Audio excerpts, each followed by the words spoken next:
Hello, captains. It's me, TONIK TZW. I'm here in Division with IanWithLove and Pradana, and I'd like to thank them for the invitation to join them in Division last night and jump into their party chat and have a little banter and fun with all the international people in that group. This one is simply called Attack, Attack, Attack. We're here on the Sea of Fortune, and as we're in Division, it's dumped us on B cap. You'll notice that there's 10 destroyers in this game. Let's say that not all of them are going to survive. We've got an extra battleship. They have an extra cruiser, and it's a radar cruiser at that. It's the Worcester, and yeah, he's gonna go out in style as that Worcester. But let's get into this. Now, we're having a discussion at the start of the game, and we initially say that we'll just push A cap hard. And then we were like, well, actually, we've got two destroyers. We've got a Z-52, and we've got a Darren.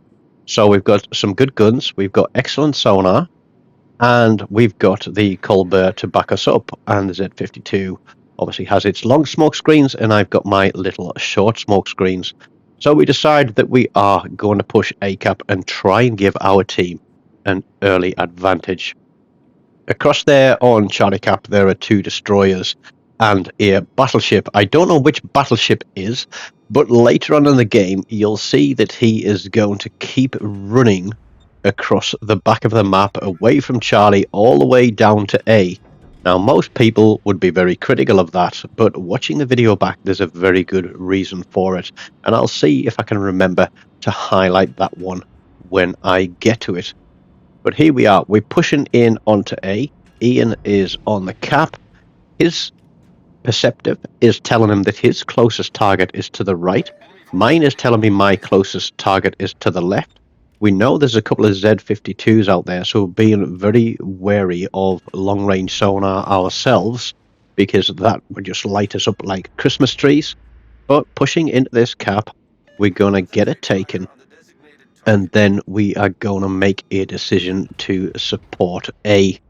And the reason this one is called Attack, Attack, Attack is that we are just going to keep pushing. We are going to go all out. And I've got to say, the communication in this game was absolutely brilliant between all three of us. We played it, well, I don't want to say it's a perfect game. It's not a massive high-scoring game, but we played hard and we played to win. So I initially thought that this Shimikaze might be hiding behind this island. My sonar is running, looking for torpedoes. Our Shima is there in his smokescreen, which means that the team can see nothing. Smokescreen there, that's either a destroyer. Sorry, Ian, for torpedoing you there, but I did tell you to stop. And I'm going to push round. We know that torpedoes have come out now from the red team's Shimikaze. There is the Z-52 on sonar, and he is going to return the favour to us. But he is going to get absolutely wailed on. Very wary of the smoke screen to the south of the cap, but I'm thinking that that's the Minotaur. And we're onto AP. Watch this AP chew chunks off this guy. The Shima's across there about to run face first into an island. We get him off the map. We get guns onto the Shima, and everybody is just going to blind fire that smoke. And the Shimikaze is going to disappear too. There we go. Shimikaze gets the gun kill on the Shimikaze, which was nice to see. And so we have a cruiser in a smokescreen, and the only cruiser with a smokescreen out here on red team is a Minotaur. He is now absolutely blind. He has no option but to come out of his smoke. We know he's got torpedoes. We know he hasn't got radar because he is in smoke. I doubt very much that it was the smoke screen from the Z-52, but everybody is wailing onto that Minotaur now, and I'm being both brave and stupid. He runs face first into the island as well, and we are going to just stay on him with guns, keep him spotted, keep him shooting so that he doesn't drop detection. We're within his smoke penalty firing range, I believe, and that means that as long as he keeps firing his guns, he is going to stay spotted. And I pick up my second kill of the game. This cap is turned. And you'll notice there that we lost air gearing across on Charlie Cap. The other DD is running away, but he's being hounded by the other Z52. And the battleship is doing the right thing. He is running away. He is kiting. He is playing for survival. Here comes the Worcester. This is the guy I was telling you about. Did we have an advantage with 2 battleships? Possibly. But this guy is going to get absolutely jam-spammed and disappear out in very short time indeed. My shots are going everywhere. He's zigzagging all over the place. And we just want to get rid of him. He does pop his radar, but it's way too late for that, buddy. You're gone. Right, next stage of the game, we literally take a moment to catch our breath and plan what our next action is going to be. And I was like, well, we probably need to defend B cap, and lo and behold, red team sail onto B cap. I've got my short smokes available. Pradana there is asking if we can drop a smoke on the corner, and I said, well, how about use hold short of the corner, and I will push round and spot and draw fire, and then we can kind of play a bit like a set piece in soccer, where we I draw the attention, get everybody to shoot at me, and then once they do that, we know where everybody is, and we can come out and give them a little bit of a spanking. So Ian's there holding short on the corner, Pradana's here in the Colbert, and I'm going to push out a little bit wider. Not quite quick enough, but there is the Giran. We're going to get guns on him. The Ibuki is there behind him. Giran didn't even have time to respond to that first salvo and got absolutely hammered. He's going to come out straight in front of the other 2, completely broadside, and he is just going to disappear in a shower of HE, which leaves the Ibuki. I've dropped detection, Ibuki spotted.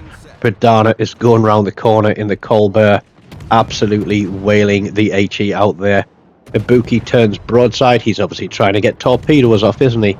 But we're going to just stay on the guns. We're going to put a salvo of torps across there just in case he does survive. But that isn't going to happen either. There's the torpedoes. That was expected. And now the guys are going to push in and secure B cap for the team again. 35,000 damage. Red team have 2 destroyers left. And with everybody pushing into B, I'm like, okay, just to guarantee ourselves a win, because there are still 2 destroyers out there, I'll push across to Charlie Cap, get in on that, and it might be a little bit more of a distraction and try to basically turn their attention to behind them rather than in front of them. There's a Vermont out there. I think it's a Giran and a Z52, but that Z52 is practically dead as well. So there's 1, 2, 3, 4 ships there, and I'm going to push across to Charlie Cap and get in on the Demont. The Demont? The Vermont. And there we are. We've got them spotted. And with red team having only 2 ships left in the game, and we're practically like halfway through and the entire team is dead, Giran gets himself spotted, and he is just going to get absolute knockout blood there. I think this is less than 10 seconds from full health to 0, and I'm trying to put shots across the top. I'm spotted by the Vermont. He's going to put his guns to me, and so I'm just not even going to bother trying to stay hidden here. We're going to try and get a fire on him, because if he damage controls that, then it just means he's going to get set on fire by everybody else. We're going to kill a few seagulls on the top of that mountain there as we push through onto the cap. The Vermont now knows that he has a destroyer behind him, and he knows he has pretty much the majority of blue team in front of him, so he's got nowhere to go. He is absolutely stuck, and I'm just watching his turrets, watching for the turn, and I'm going to pop one of my little smoke screens here, drop detection, and he's going to do me a favor because he's going to try and blind fire me in the smoke. And because he is within smoke fire penalty range, I'm going to be able to see him for the next 20 seconds.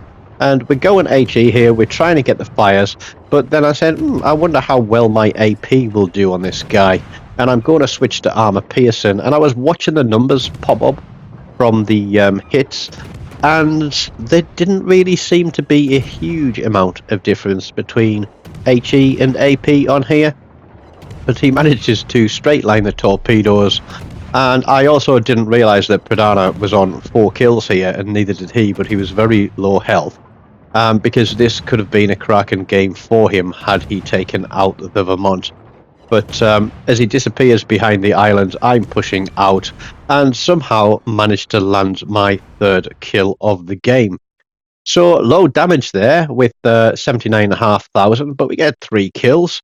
All a little bit of luck and timing, I think. We get the 2 cap assists, and we get top 3 spots, 1, 2, and 3, with 7 kills between us. Rest of the team pick up the other 2, and yeah, I think that was a nice result for us, wasn't it? So I hope you've enjoyed that one. If you know Ian and you're not a subscriber to the channel, then be sure to smash the like button and subscribe to the channel. And you can make a donation through the channel itself or through the PayPal link that was on the last screen. So stick around, click one of these links, and as always, until next time, take care of yourselves and goodbye.